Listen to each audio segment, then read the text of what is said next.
Hello विद्यार्थियों, आज की इस वीडियो में कक्षा 11 के गणित विषय की प्रश्नावली क्रमचय और संचय के बारे में अध्ययन करते हैं, जिसकी प्रश्नावली 6.3 के महत्वपूर्ण सूत्र एवं सवालों को हल करते हैं। जिसका पहला सूत्र है n भिन्न वस्तुओं में से r वस्तुएं एक समय पर लेने पर क्रमचयों की संख्या जब पुनरावृत्ति की अनुमति हो तब सूत्र हो जाएगा n की पावर r होता है। दूसरा सूत्र है n वस्तुओं में से p वस्तुएं एक ही प्रकार की, q वस्तुएं दूसरे प्रकार की, r वस्तुएं तीसरे प्रकार की तथा शेष वस्तुएं भिन्न प्रकार की हो तो सभी को एक साथ लेकर बनाए जाने वाले क्रमचयों की संख्या का सूत्र हो जाएगा फैक्टोरियल n बटावा factorial p factorial q factorial r। ठीक है, तो कुल वस्तुएं कितनी हैं? n है, जिसमें से p वस्तुएं एक ही प्रकार की और q वस्तुएं दूसरे प्रकार की है और r वस्तुएं तीसरे प्रकार की है और शेष वस्तुएं क्या है? अलग अलग प्रकार की है। तब क्रमचयों की कुल संख्या होगी फैक्टोरियल n बटावा factorial p into factorial q into factorial r होता है। प्रश्नावली के सवाल। क्वेश्चन नंबर 1, 1 से 9 तक के अंकों को प्रयोग करके कितनी 3 अंकीय संख्याएं बन सकती है यदि किसी भी अंक को दोहराया नहीं गया है? तो यहाँ n बराबर कितनी संख्या 1 से लेकर 9 तक या 9 संख्या n का मान, r बराबर कितनी संख्या लेनी? 3 अंक की संख्या बनने, r का मान कितना होगा? 3 होगा। तो सूत्र हो जाएगा npr बराबर factorial n बटावा n minus r का फैक्टोरियल। तो मान निकालना है अपन, n की जगह कितना है? 9, p r की जगह मान कितना है? 3। तो 9 को करते क्रम में लिखना है, तो 9 इंटू 8 इंटू 7, तो सरल कर लेंगे तो मान आ जाएगा 504। तो 1 से 9 तक के अंकों का प्रयोग करके 3 अंक की संख्याएं बनाने की कुल संख्या होगी 504। दूसरी इस प्रकार समझ सकते हैं, 3 अंक की संख्या यानी इकाई, दहाई और सैकड़ा। इकाई अंक को बढ़ने के लिए विकल्प कुल संख्या कितनी? 9 प्रकार से भर सकते हैं। एक अंक फिक्स हो गया, अब कितने? दहाई अंक को 8 प्रकार से और सैकड़े के अंक को 7 प्रकार से भर सकते हैं। तो इनका क्या करना है? गुणनफल करना है। तो कौन कितना मान आएगा? 504। सूत्र की सहायता से हल करना चाहें तो n बराबर मान 9, r बराबर मान कितना आ रहा है? 3। तो npr यानी 9p r की जगह कितना मान है? 3। सूत्र मान रखें तो फैक्टोरियल 9 बटावा 9 माइनस 3 का फैक्टोरियल बराबर 9 का फैक्टोरियल 9 इंटू 8 इंटू 7 इंटू 6 का फैक्टोरियल बटावा 9 में से 3 गया कितना बचेगा? 6। तो 6 का फैक्टोरियल, तो 6 के फैक्टोरियल से 6 का फैक्टोरियल कट जाएगा तो मान आएगा 9 इंटू 8 इंटू 7।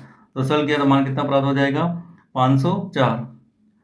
तो सूत्र में रख के भी हल कर सकते हैं। अगला सवाल है, किसी भी अंक को दोहराए बिना कितनी 4 अंकीय संख्याएं होती है? यानी किसी अंक को दोहराए बिना कितनी 4 अंकीय संख्याएं होती हैं? तो अंक 0 से लेकर कहाँ तक चलते हैं? 9 तक चलते हैं। तो कुल यानी n बराबर कितना है? 10 संख्याएं हैं और कितनी संख्या लेनी? 4, यानी r बराबर कितना है? 4। तो इस सवाल के रूप में भी समझ सकते हैं, 4 अंकीय संख्या बनानी है, -3 अंकीय संख्या बनेगी यदि प्रथम स्थान पर शून्य, यदि यहाँ शून्य आ जाए तो ये 3 अंकीय संख्या बनेगी। इसलिए 4 अंकीय संख्या बनाने के लिए यहाँ कितनी बार टोटल कितनी? 10 है, 10 प्रकार से लिख सकते हैं। एक अंक फिक्स हो गया, अब कितने बचे? 9, इसको 9 प्रकार से। अब 9 फिक्स हो गया, अब कितने बचे? 8 प्रकार से। और इस एक फिक्स हो गया, अब कितने प्रकार से? 7 प्रकार से।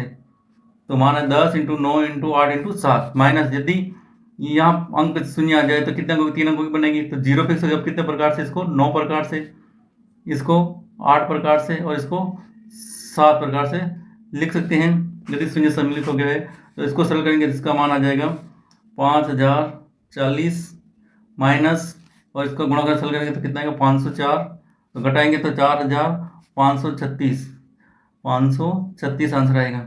और सूत्र के रूप में हल करना चाहें तो टोटल कितना है? 10 है, उसमें से कितनी संख्या कितने स्थान बढ़ने? 4 अंक, तो 4 प्रकार से बढ़ सकते हैं। माइनस, अब यदि शून्य को प्रथम स्थान पर लिख दिया तो कितना अंक बचेंगे? 9, और स्थान कितने बढ़ने? 3, और सरल करेंगे तो आंसर आएगा 4536।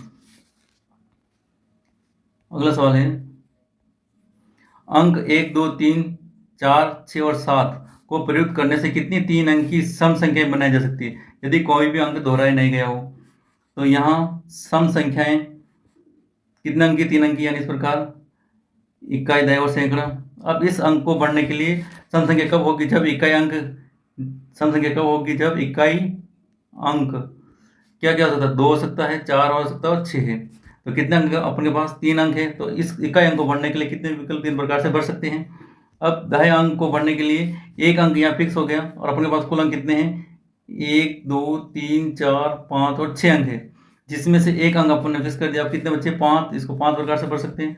अब यहाँ फिक्स हो गया तो सैकड़े को 4 प्रकार से बढ़ सकते हैं, तो इंटू गुणनफल, तो आंसर आ जाएगा 60। आंसर कितना आ जाएगा इसका, 60। तो कितनी 3 अंक की सम संख्या बन सकती है, तो टोटल 7 संख्याएं बन सकती हैं।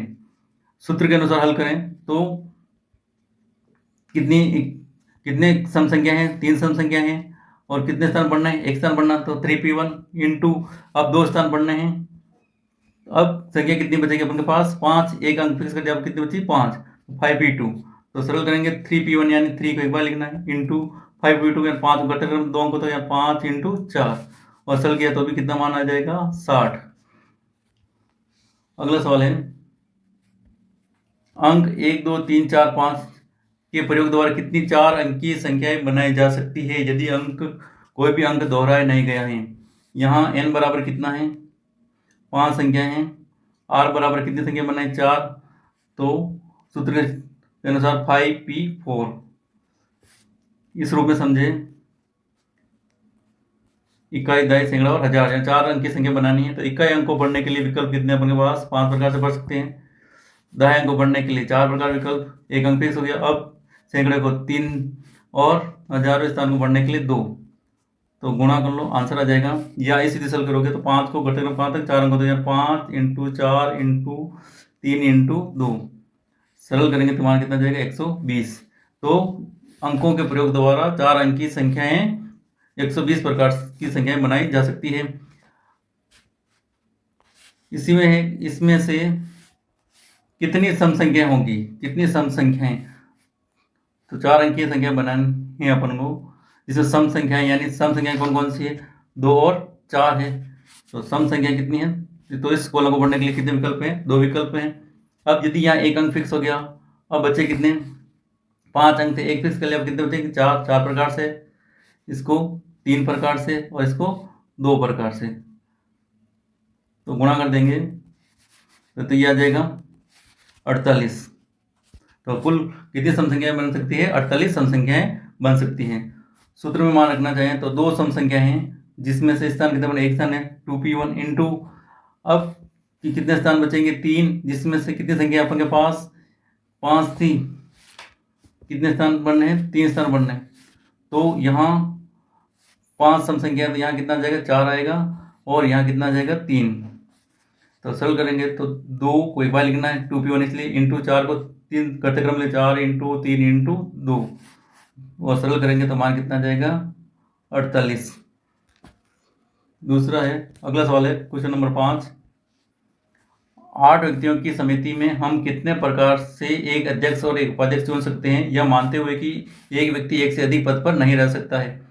तो n बराबर कितना है, 8 है, और r बराबर कितना है, अध्यक्ष और उपाध्यक्ष यानी कितने विकल्प हैं, 2, यानी r बराबर कितना हो गया, 2 हो गया। तो 8p2, तो यहाँ 8 को घटक क्रम में लिखना है, 8 इंटू 7, 2 आने 2 संख्या तक गुणा करेंगे तो कितना आ जाएगा, 56। और दूसरी विधि द्वारा समझें तो कितने स्थान बढ़ने हैं, 2 स्थान बढ़ने हैं, एक तो अध्यक्ष का, एक उपाध्यक्ष का। तो इसमें इसको 8 प्रकार से बढ़ सकते हैं। यदि ये कितने बचेंगे, 7, तो 8 इंटू 7 गुणा करोगे तो भी आंसर कितना आएगा, 56।